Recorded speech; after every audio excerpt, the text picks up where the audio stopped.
আলহামদুলিল্লাহ নাহমাদুহু ওয়া নুসাল্লি আলা রাসূলিহিল কারীম আম্মা বা'দ।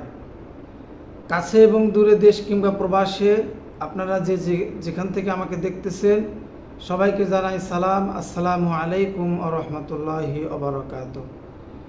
আশা করি সকলেই ভালো আছেন।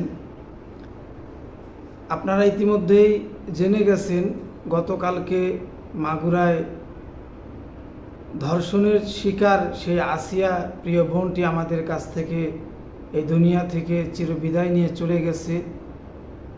মহান আল্লাহর দরবারে দোয়া করি আল্লাহ রাব্বুল আলামিন যেন তাকে জান্নাতের উচ্চ মাকাম দান করেন, আমিন। সেই সঙ্গে আমি এই ঘটনার সঙ্গে জড়িত সেই নরপশু সেই ধর্ষকদের সর্বোচ্চ শাস্তি মৃত্যুদণ্ড দেওয়ার জন্য বিনীত অনুরোধ জানাচ্ছি। আমরা যদি ইসলামের হুকুম এই বাংলাদেশে চালু করতে পারি তাহলে এই ধর্ষণ এই অপরাধগুলো অনেকটাই কমে আসবে। কিন্তু সত্যি বলতে আমরা মুখে একরকম ইসলাম মানি, অন্তর দিয়ে ইসলামকে আর এক রকমভাবে মানি। আমরা সত্যিকার অর্থেই যদি ইসলামকে ভালোবাসতাম তাহলে আমরা অবশ্যই বাংলাদেশে ইসলামের হুকুম চালু হোক এটা আমরা যেমন চাইতাম, এর ব্যাপারে কাজ করতাম।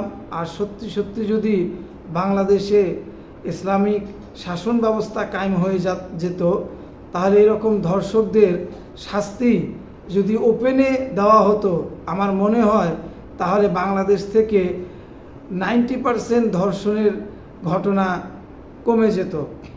আজকে যারা এই ছোট্ট শিশুটির সঙ্গে যে অমানবিক কাজ তারা করেছে এটা হতে পারতো আপনার আমার মেয়ে যারা আছে, যাদের মেয়ে আছে তাদের সঙ্গে এই ঘটনাটা ঘটতে পারতো। একবার চিন্তা করুন, আসিয়ার জায়গায় আপনার আমার মেয়েকে একবার নিয়ে গিয়ে চিন্তা করুন যে তার পরিবার কতটা কষ্টে আছে, তাদের কতটা খারাপ লাগতেছে।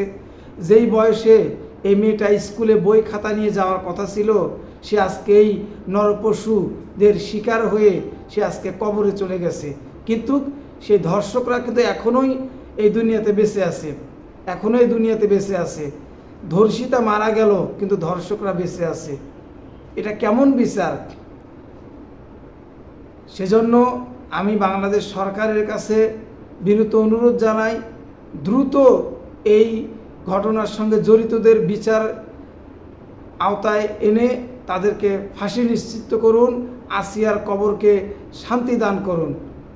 আসসালামু আলাইকুম ওয়া রাহমাতুল্লাহি ওয়া বারাকাতুহু।